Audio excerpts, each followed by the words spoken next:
G'day guys, welcome back to Dug My Nose. Today, as promised, we're going to debunk some myths about 9/11. Now, before we get started, I don't want anything said or done in this video to be taken as, making light of what happened or the lives that were lost on that day. But it's just some questions that people have asked that I'm going to debunk for you, and hopefully you find it interesting. So, some of the more popular things I'm not going to go into. I'm just going to touch on one question that I found particularly interesting. So we're not going to worry about the fact that, jet fuel can't melt steel beams, because I'm not an engineer and, who knows. Or that there was, remnants of thermite, apparently found in the rubble. Again, I don't know. I wasn't there. Got no evidence of that. Not going to talk about Operation Northwoods. That was a CIA plan in the 60s to basically conduct false flag operations. That was with Cuba in mind at the time, but it was to conduct false flag operations such as flying planes into buildings and blaming it on an enemy combatant as a pretext to go to war.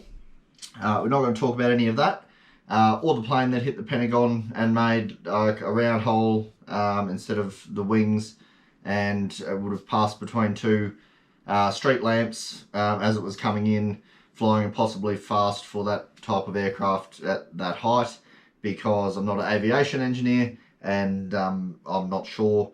Maybe the wings folded back themselves when they sensed,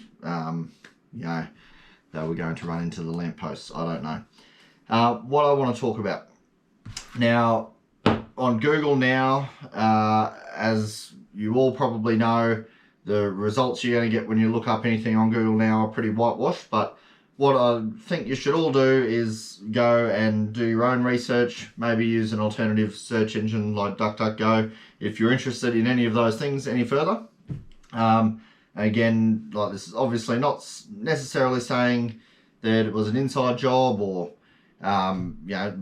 definitely happened. Definitely people lost their lives, but I just, I think given that, and given all the privacy that we've thrown away and the lives and money that we've thrown away in the Middle East, like in the aftermath of it, I think people, deserved the right to at least ask questions about what they're being told about it.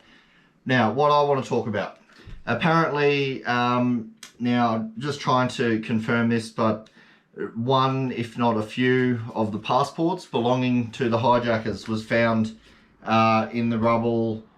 Now, I'm not sure if it was in the rubble or they were found like on the street after the planes had hit the buildings, before the buildings collapsed, but they were in near perfect condition after being in the plane when it's hit the building and exploded.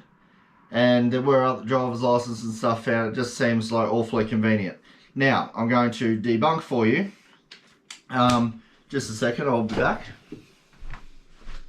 Alright, sorry, I just needed a lighter for this little demonstration. Now, the more conspiracy tinfoil hat type people will tell you that it would have been impossible for the passports that have experienced that impact and explosion and fallen through the fire that was hot enough to melt the steel beams and bring the building down, could have survived in the condition that they did.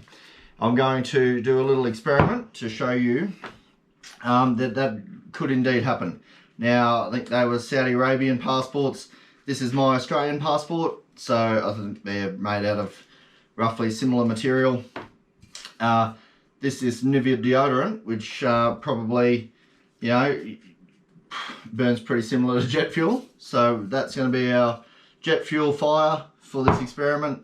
Hopefully I can get this burning by itself. Alright, just let me see if I can do this by myself without blowing myself up.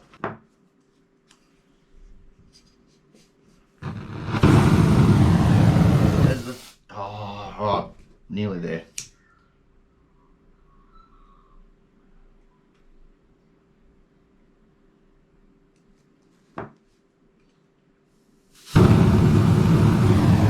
Fire, passport. unscathed. Myth debunked. Now, if that doesn't convince you, go and look up the 9/11 Commission report, which was done by the government, so you know it's true. And I think the government was obviously a lot more efficient then because they pumped that out quicker and with a smaller budget than the report into Trump's Russia collusion. So good on them for their efficiency there. And yeah, you can read the official story in that report. Again, it's from the government, who we all know would never lie to us. And you just see Passport can survive a jet fuel fire. So guess that's that. We can finally put that to bed and stop asking questions, guys. If you like the video, give it a thumbs up. Subscribe to the channel. Really do appreciate it. We've got some awesome shooting content coming up soon. Let me know anything else you want to see. Apart from that, look after yourselves. Cheers.